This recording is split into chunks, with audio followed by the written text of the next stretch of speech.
Assalamualaikum warahmatullahi wabarakatuh. Sampurasun. Segenap keluarga besar guru Republik Indonesia, seluruh provinsi Jawa Barat, keluarga besar Pramuka, dan seluruh hadirin yang hadir pada kesempatan pagi hari ini, semoga kita memiliki nurani, memiliki kesadaran bahwa kita ini tinggal di bumi. Pramuka itu mengajarkan sebuah nilai fundament. Kalimat yang sangat kuat dalam pikiran saya adalah kalimat cinta alam dan kasih sayang sesama manusia.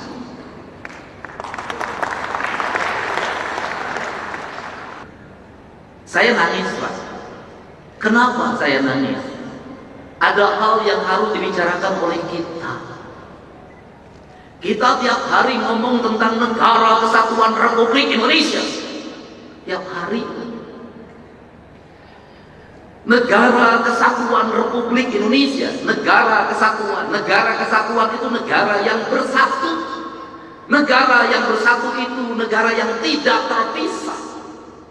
Dalam kerangka pemahaman Gus Muafik ada dua hal di situ. Ada Tuhan ketika tunggal, ada Tuhan ketika zaman. Tuhan ketika tunggal disebutnya imanensi, dan Tuhan ketika jamak disebutnya transendensi. Ritualitas kita sudah sangat taat orang Indonesia terhadap ritualitas. Umroh ngantri, haji ngantri.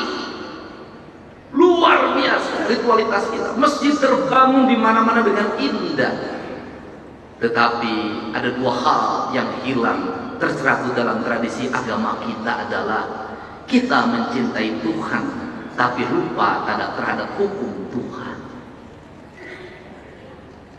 Hukum Tuhan yang benar, yang tidak perlu ditafsirkan, yang tidak melahirkan mazhab, yang tidak melahirkan kelompok, yang tidak melahirkan ormas adalah hukum alam. Hukum matahari tidak akan pernah berubah, hukum tanah tidak akan pernah berubah, hukumnya air tidak akan pernah berubah, hukumnya udara tidak akan pernah berubah. Tidak perlu pakai tafsir.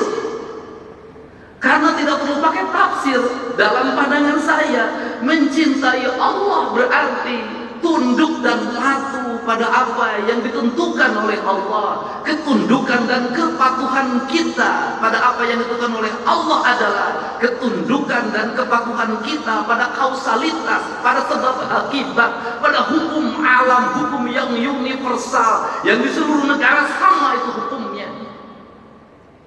Sehingga seorang nasionalis dia akan menangis ketika hutannya dibabat. Seorang nasionalis dia akan menangis ketika hulu-hulu sungainya diuruk. Seorang nasionalis dia akan menangis ketika mata airnya makin mengering. Kalau kita mengaku mencintai NKRI, mengaku menjadi nasionalis, membiarkan hutan dibabat, membiarkan sungai diuruk, membiarkan laut diuruk, dan membiarkan mata air mengering, saya katakan Anda pembohong. Dan Anda tidak mencintai Indonesia. Saya secara pribadi hari ini anak-anak muda Kak Warnas mulai posting di media sosial, mereka menggugat, Pak. Apa yang mereka gugat? Belanda menjajah Indonesia 350 tahun. Gunung masih utuh, samudra masih terbentang luas, sungai-sungai jernih. Dia meninggalkan perkebunan yang terhampar, bangunan-bangunan yang indah, gedung-gedung yang kokoh, jalan-jalan yang kuat, jembatan kereta api yang kokoh. Indonesia merdeka 80 tahun.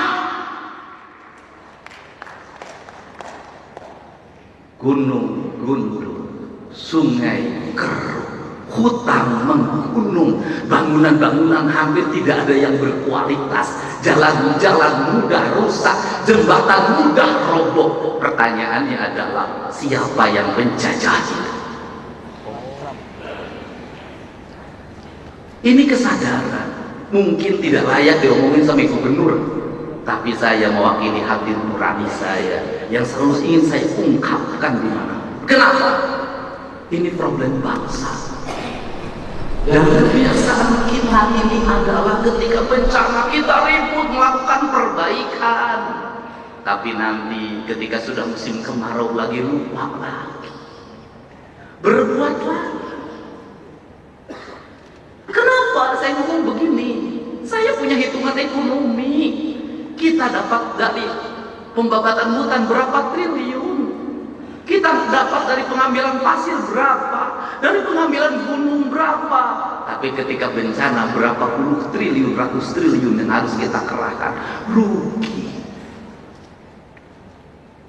Bangun jalan di Jabar, baru bangun diinjek lagi sama Toronton yang tonasenya 40 ton, 30 ton, rugi, Pak. Dan semua orang diam, berdiri seperti patung. Patung dimusrikan, tapi sikap kita yang mematung, membiarkan kerusakan terhadap Indonesia dianggap ada sikap yang beriman. Sehingga inilah yang ingin saya bangun. Gerakan pendidikan kita harus menggerakkan anak-anak kita kembali pada titik dasarnya. Dia adalah manusia Indonesia yang mencintai tanahnya. Program anak-anak kita hari ini apa? Dia tidak mengenal tanahnya. Kenapa tidak mengenal tanah? Sejak lahir kakinya tidak pernah menginjak bumi. Pakai sendal, di sepatu, tidak pernah berlari di pematang sawah, tidak pernah berenang di sungai, tidak pernah dia berlari menuju gunung. Dia menghabiskan waktu dalam setiap hari hanya dengan gadget. Dia mengenal ikan di gadget, dia mengenal padi di gadget. Dan setelah itu negara lain mengintip kita. Dia kemudian mengunci kita, otak kita, mengunci otak anak-anak kita. Standarnya segini, orang Indonesia umurnya segini. Kenapa? Mereka sudah punya rumusan. Kenapa? Bahan baku tempenya dari saya sudah tahu itu kualitasnya. Dagingnya dari saya, semuanya dari saya sudah tahu isinya apa.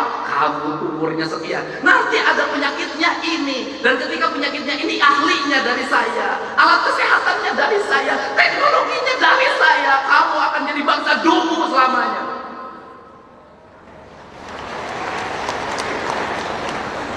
Saya tahu yang begini, Pak. Setelah itu permainannya dari saya, filmnya dari saya, permainannya dari saya, gambar-gambarnya dari saya, semuanya dari saya. Kita menjadi bangsa penjual, penghamba. Kita kaya, tapi posisi kita menjadi orang miskin. Kita ini bangsa kaya raya, Pak Ketua DPRD, tapi kita kayak orang miskin. Mana diambil dan kita menyembah pada yang mengambilnya. Ini prinsip. Gerakan kepramukaan harus seperti ini. Gerakan agama harus seperti ini, menjadi solidaritas kesadaran. Kenapa? Mumpung masih ada waktu, sebelum semuanya terlambat. Saya ngomong hari ini, pramuka itu kitri.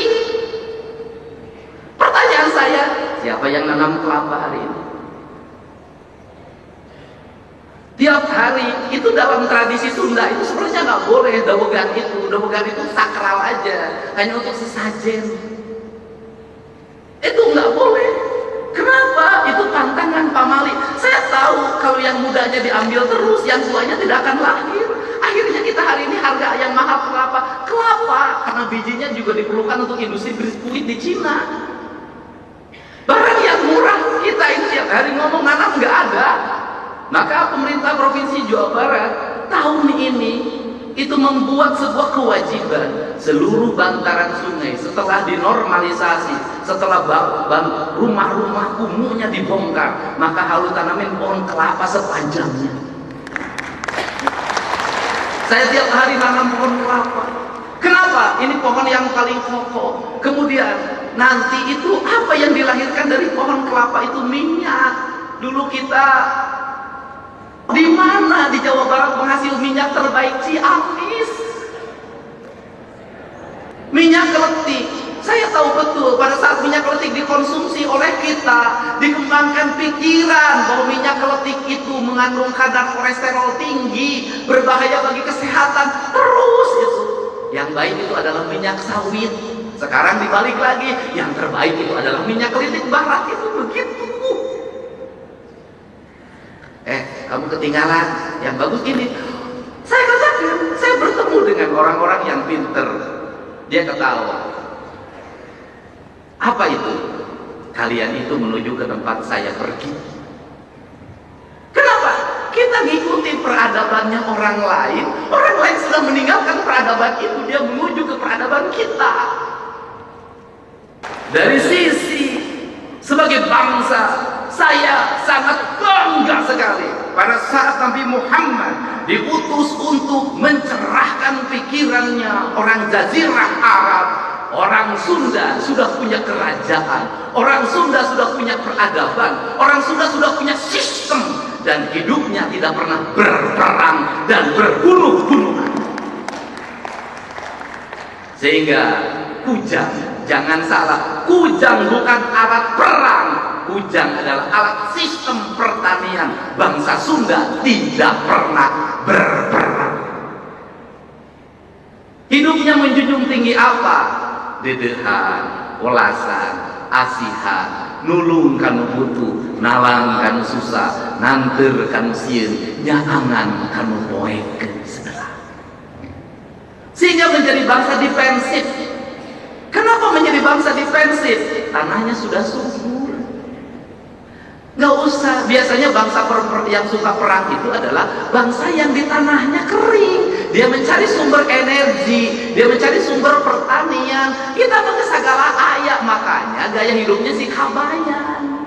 Kenapa gaya hidup si Kabayan? Bari ngagerek ceuri ge nu bubuk menang lauk. Sederhana. Kenapa jadi begini hari ini? Karena hari ini di Jawa Baratnya sudah ada keragaman orang. Dari Sumatera, dari Kalimantan, dari Jawa Tengah, dari Jawa Timur, semuanya hidup bersatu di sini.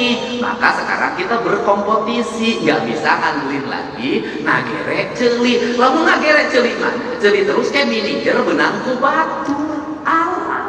Makanya dirubah lagi oleh saya, harus kecekatan, tepat waktu, efektif. Dan saya contohkan di acara-acara provinsi, MC cuma pertama, kesininya nggak usah. Kenapa? Menghambat waktu dan cermin orang bodoh.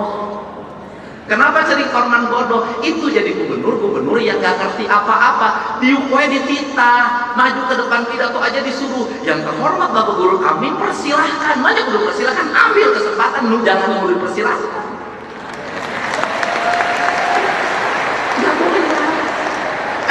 Satu hari sekian acara. Kenapa saya ingin mengefektifkan ini? Kenapa?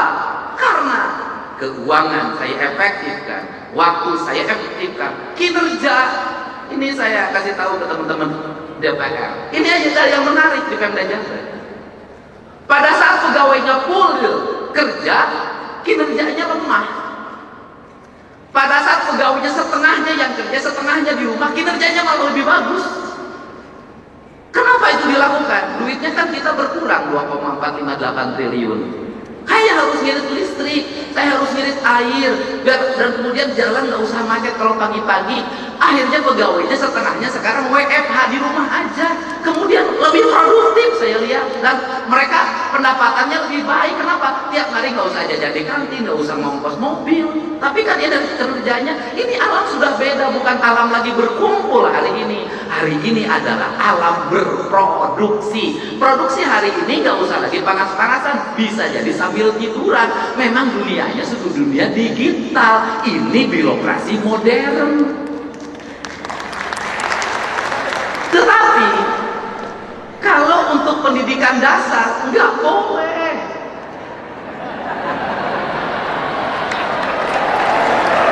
Nggak boleh. Kenapa? Yang dibentuk adalah karakter manusia, bukan mesin. Kalau SPJ bisa dibuat di rumah, klik kirim. Tapi pembentukan karakter nih yang semua ayah harus belajar baca, nggak bisa. Yang diurus adalah hati, bukan mesin. Yang diurus bukan angka-angka, tapi manusia. Jadi saya tidak setuju anak SD menggunakan HP, anak SMP menggunakan HP. Kenapa? Pembentukan karakter dasar. Mereka harus tahu cara minum, mereka tahu cara makan, mereka harus bisa berlari, mereka harus bisa berjalan, mereka harus bisa bernyanyi, mereka harus bisa baca sastra, mereka harus bisa main musik, mereka harus bisa berinteraksi sosial. Kerakyatan yang dipimpin oleh hikmat dan bijaksanaan dalam permusyawaratan perwakilan. Jadi harus manusia. Pada akhirnya yang dunia digital juga ada waktunya bertemu. Kenapa? Karena rindu tak pernah tertahan. Nanti ada kangennya. Pegawai-pegawai Pemda kangen berkumpul. Sebulan sekali bertemu. Kenapa? Karena rindu itu tak bisa tak bisa hanya dengan video call, tidak hanya dengan chat. Pada akhirnya kita adalah manusia nyata, bukan manusia maya. Nah, kerangka ini harus dibangun sehingga apa? Ini tantangan buat MUI. Kalau selama ini selalu dikatakan dosa besar itu berzina, ya, judi, ya. Tapi menurut saya hari ini harus ada yang ditingkatkan. Dosa yang paling besar itu adalah merusak alam. Paling besar. Yang berzina hukumnya dirinya dan istrinya dan keluarganya. Tapi membabat hutan di Ciwidey, membabat hutan di Pangalengan, banjir lumpur, triliunan uang dikeluarkan menormalisasi Citarum, pada akhirnya tidak bermakna karena lumpur gunung masuk Citarum dan meluap. Berapa penderitaan yang dialami oleh banyak orang. Dan sebaik-baiknya manusia adalah yang bermanfaat bagi orang lain, dan seburuk-buruknya manusia adalah yang melakukan kerusakan di muka bumi. Kenapa? Karena kerusakan alam memperpendek umur bumi, bukan hanya umur dirinya, tapi umur bumi, mempercepat proses kiamat. Dan sekarang kiamat mungkin terjadi karena teman saya namanya Ahmad sudah punya cucu, dia dipanggil kiamat sekarang. Ini para bupati hadirin, terima kasih. Ini penting, Pak. Jadi apa concern kita, agama kita hari ini? Saya kemarin ketemu dengan ketua Persis, ketua Muhammadiyah, ketua NU. Saya bilang fikih yang paling kuat hari ini adalah fikih lingkungan. Kenapa? Malu, Pak. Anak-anak muda sekarang tuh tidak seperti kita. Kita masih jaga-jaga kalau ngomong. Anak muda sekarang tuh berani posting, Pak, dan berani mencaci maki orang tuanya. Dia ngomong begini, kan kita malu kalau digituin. Orang Indonesia ini paling banyak berdoa, tapi orang Indonesia itu paling banyak bencana. Kan malu digituin. Orang Indonesia itu paling banyak berdoa, tapi paling banyak orang yang sengsara. Orang Indonesia itu paling banyak berdoa, tapi buang sampahnya di sungai, buang sampahnya di mana saja. Membabat pohon itu bukan hanya 1 meter, tapi ribuan kubik, jutaan kubik, menimbulkan kesengsaraan, dan itu dibiarkan. Padahal tiap hari kita berdoa pada Allah, kita ingin dijauhkan dari bencana. Kita tiap hari berdoa pada Allah, ingin dijauhkan dari bencana. Tapi menurut saya doa ini tidak akan bermakna kalau yang menjadi penyebab bencana terus dilakukan tanpa henti. Kita bicara hakikat, tapi syariatnya tetap terjadi kerusakan, tak ada makna. Untuk itu maka saya sampaikan ini tantangan bagi pramuka. Hari ini Pemda Jawa Barat mulai menanami pohon-pohon enteh areal perkebunan enteh yang kosong itu ditanamin oleh anggaran provinsi, orangnya digaji. Kita punya rencana juga dan akan berjalan dan Januari efektif. Orang yang nanam pohon dan ada sekian satu orang 2 hektar itu saya gaji setiap bulannya sampai pohonnya nanti besar. Kenapa? Ini sebuah kepentingan. Ada 2 dimensi yang ingin dilakukan di situ. Yaitu yang pertama adalah dimensi alam yang harus terselamatkan. Yang kedua adalah dimensi sosial ekonomi, di mana rakyat kita butuh uang. Saya jujur, ini ada sayuran tapi tetap saya kritik. Apa yang dikritiknya adalah mohon engkol, wortel, kemudian buncis, itu tanaman yang dibawa oleh Belanda. Itu makanannya orang Eropa. Di orang Indonesia nyebutnya sop. Bedanya adalah kalau orang Eropa makan sup itu sebelum makan. Makan sup itu sebelum makan. Kemudian dikasih dagingnya, daging yang bermutu. Orang Indonesia itu adalah makan sop geruludan. Dagingnya pakai gaji. Terus dalam posisi tidak panas. Dimakannya oleh ajengan oleh kiai setelah ceramah jam 12. Kebayang Pak? Sop dikasih nasi pakai gaji, tidak panas, dimakan oleh ajengan jam 12 malam. Wajar kalau banyak para penceramah yang tukang ceramah hari ini jantungnya bermasalah. Ini fakta Pak, serius saya. Nah, ini tanaman yang upah di bawah. Dan memang ini tanaman itu harus nyari daerah dingin. Jadi kalau ini terus berkembang dan dipacu produksinya, saya katakan nggak usah waktu lama Pak, gunung di Jawa Barat rontok semuanya. Kenapa? Tanaman ini sekarang sudah naik ke arah Cipure. Tanaman ini sudah naik ke arah Gunung Wayang, ke arah Gunung Windu. Dan itu saya berkomitmen siang ini mau saya kumpulkan untuk nggak boleh lagi alih fungsikan lagi tanamin kopi, tanamin duren, tanamin kayu-kayuan, tanamin teh. Udah saya biayai oleh provinsi. Kenapa? Kalau provinsi mengeluarkan 1 triliun itu kecil, kalau bencana lebih dari segitu yang harus dikeluarkan. Bapak mau lihat kemana? Mau lihat Lembang. Terakhir saya pesan Pak, bukan nakut-nakutin. Karakter Sumatera itu sama dengan karakter Jawa Barat. Tanahnya sama suburnya, ada harimaunya, cuman bedanya harimaunya di Sumatera ada macannya, di Jawa Barat macannya jadi anggota DPR, mantan wakil gubernur. Dan saya pendukung beliau ketika menjadi gubernur dulu. Nah, dan saya buktikan tempat saya menang. Nah, itu harimau Sumatera sama harimau Jawa di Kalimantan tuh nggak ada harimau. Jadi tanah gembur. Jadi Belanda itu menetapkan Sumatera berdasarkan peneliti BRIN dari UGM. Itu dulu Belanda menetapkan sebagai daerah hijau, daerah hutan lindung, daerah konservasi, daerah taman nasional. Jawa Barat juga sama, daerah di sini sih mulai Bandung, Lembang, terus ke Garut, terus ke peradabannya, dan kemudian terus di daerah Cipanas, semua sama. Jadi kalau tekstur tanahnya terus dicabutin akarnya, maka potensi longsor sangat tinggi.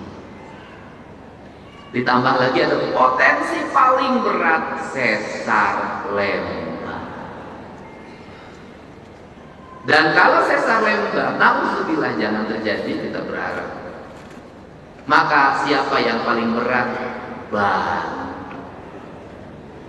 Karena Bandung itu cekungan.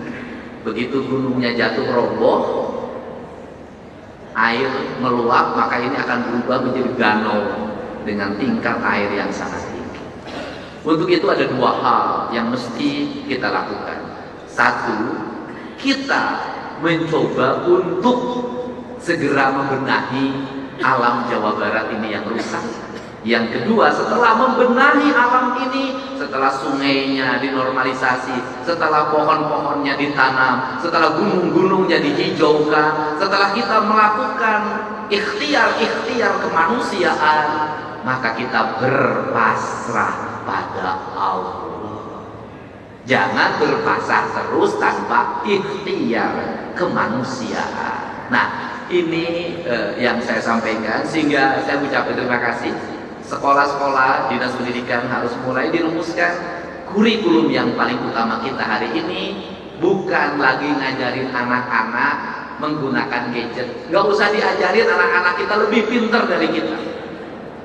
Gak usah dijajarin anak-anak kita menggunakan HP, laptop, udah lebih pintar dari kita. Yang harus diajarin anak-anak kita hari ini adalah kembali sekolah bukan hanya ruang kelas yang digunakan, tetapi ruang alam terbuka sebagai basic pembentukan pendidikan.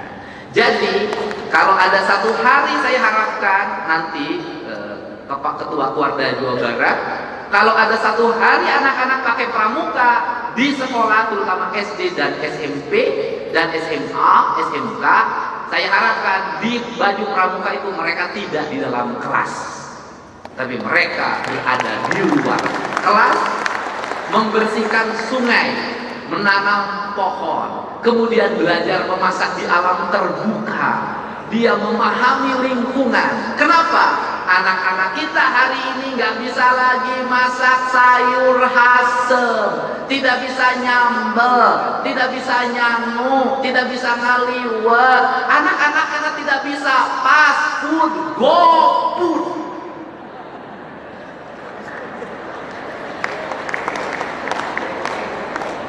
Dan saya katakan, saya bukan menakut-nakuti. Kalau anak-anak kita mengkonsumsi makanan-makanan kelas rendahan,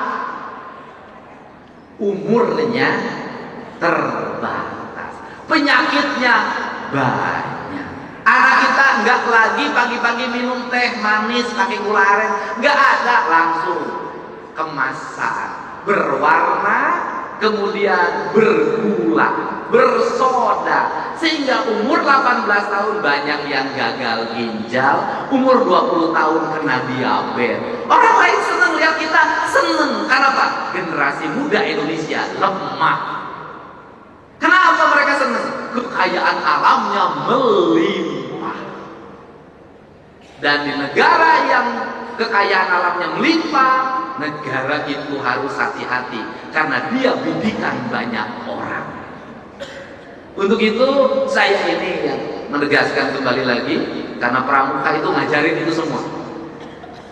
Dan yang berikutnya lagi pesen, kalau perkemahan harus dihidupkan lagi, kerjasama TNI Polri menjadi pembimbingnya.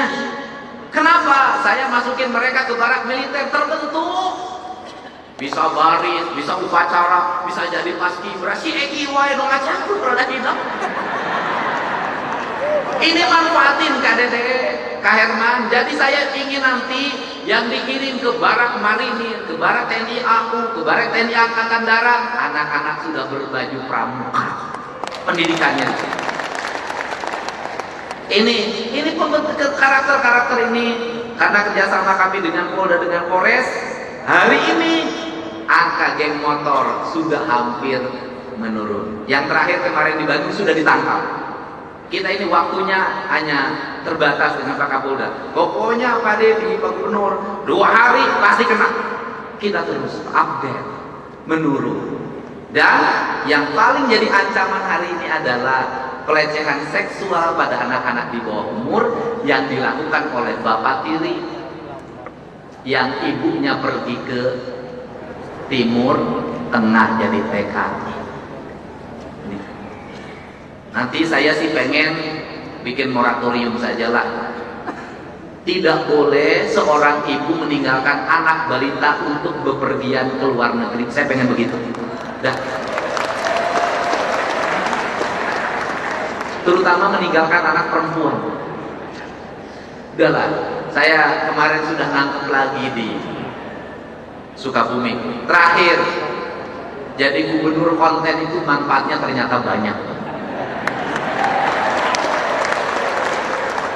Saya tiap hari tuh bacain TikTok, yang satu masalah pelecehan seksual langsung telepon Kapolda, cepat ditangkap. Yang ini masalah apa lagi? Pokoknya ayo nama apa Kak Dedi. Tapi bagi mereka yang punya ibu rumahnya robah, anaknya jangan teriak-teriak Pak Dedi, atau yang punya kewajiban pertama adalah anaknya. Pak Dedi, tolong ibu saya rumahnya Pak Dedi gentengnya bocor, usia atau etam. Usia sehidup. Pak Dedi, ibu saya sakit, usia etam. Itu loh. Nah, saya hari ini alhamdulillah ya terupdate karena sekarang berani speak up. Kemarin kan 6 orang Garut, orang mana-mana, kemudian berjalan kaki sudah 2 hari di Aceh, sudah bisa diantarkan pulang gara-gara Pak Dedi saya di Aceh, Pak Dedi. Saya koordinasi dengan Polresnya, terus bisa. Hari ini lagi 45 orang Jawa Barat, orang Garut, orang Cirebon, orang Purwakarta, orang Subang. Ya pokoknya Bupatina di area KB. Ya, kemarin dia di Takengon, di daerah saya telepon Kapolres Aceh Utara, itu kan nggak bisa ditembus. Hari ini sudah bisa tembus, mereka sudah ada di Lok Semawe. Hari Kamis mau saya jemput, saya kembalikan ke kampung halamannya. Itu gara-gara gubernur konten. Nanti ada manfaatnya.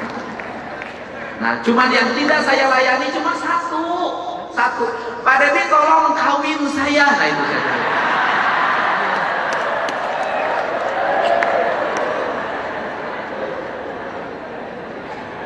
Kenapa saya sudah ngomong untuk urusan itu? Gus, omongan saya apa? Janji politik pasti saya tepati, tapi janji menikahi belum tentu saya turuti.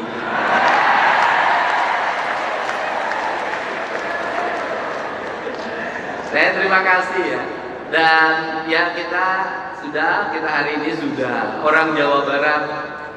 Saya meyakini kita punya harga dan punya martabat. Kita bisa membantu saudara orang lain yang kesusahan. Nanti suatu saat juga orang kita ketika kesusahan akan dibantu orang. Jadi itu ciri khas hidup kita. Dan jangan ngomong ngapain juga. Itu ke Sumatera pada di Bandung banjir. Ya. Sumatera kira orang Sunda siapa? Barang amplop, aduh orang Sunda ngumpul. Loba di Sumatera Barat aja 60.000. Orang Sunda lain, orang Sumatera Barat ngumpul itu siapa ulang galak, orang dia loba di situ. Loba. Nah, tetapi kan semuanya selesai. Artinya Bandung solusinya saya sudah nemu. 1, gunungnya dihijaukan. Yang kedua, sudahlah daripada capek-capek rumah di bantaran sungai kita relokasi, sudah. Pimpinan DPR saya mau izin. Daripada terus-terusan tinggal di bantaran sungai ada hampir 1.500 rumah, mau tiap tahun gitu-gitu, udah daripada tiap tahun ngomong hal yang sama, kita pindahin, sudah. Cukup duit kita untuk menyelesaikan mereka, cukup. Asal kita mau efisien, sudah selesai. Saya pilihnya begitu. Tiap hari saya paling lucu itu di Dayakolot. Apa? Yang paling utama Dayakolot itu bertentangan dengan keadaan. Ai daya depan kota, ai kolotnya orang tua, ai harus membantu kafe. Itu orang kebanjiran, tendanya di atas bendungan. Aing teh lieur ya. Ini air di atasnya kadede. Di atasnya di situ bikin tenda eueuh deui tempat kenapa? Ai saya langsung aya caing pikir HS kumaha. Aduh. Dan doakanlah saya tetap jadi gubernur yang duda lah, udah. Kenapa? Saya naik pesawat, saya lihat Bupati Cianjur mukanya pucat. Karena pesawat Susi Air itu turun pertama di Langsa. Itu bandaranya itu asalnya ketutup sama pohon, ditentangin dulu. Saya lihat Bupati Purwakarta pucat, Wali Kota Depok pucat. Kang Dedi kenapa? Mukanya senyum terus. Siapa boga pamajikan, aya nu dipika berat, aya mah itu tenang we.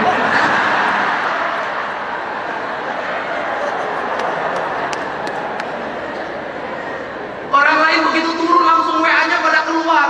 Papa, alhamdulillah selamat papa muat. Aing begitu dibuka, begitu ada WA langsung. Pak Dedi, ya anu di Bandung ya Dayakolot ya butuh selimut ya Pak Dedi. Aing kieu di wae aing. Sudahlah Pak. Jadi berbahagialah punya gubernur duda karena tak ada rasa takut dalam dirinya. Yang dirindukan hanya warganya, bukan orang yang dicintai di rumahnya.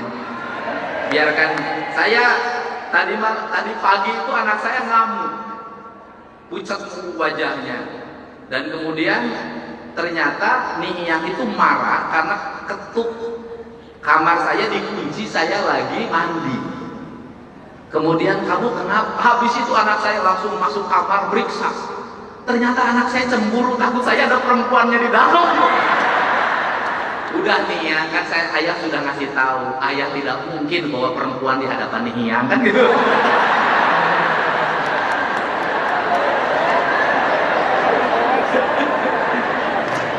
Kalaupun ada pasti ayah sembunyikan, ayah tidak mau melukai hati Hiang gitu. Ya, orang lain berpikir ngemadu, saya satu pun belum pernah bertemu. Alhamdulillah ya. Terima kasih ya. Mudah-mudahan sehat. Terima kasih pada Baznas, bukan pada Baznas sebenarnya. Kalau Baznas mah nampung doang. Terima kasih pada ASN Jawa Barat yang membayar zakat lewat Baznas.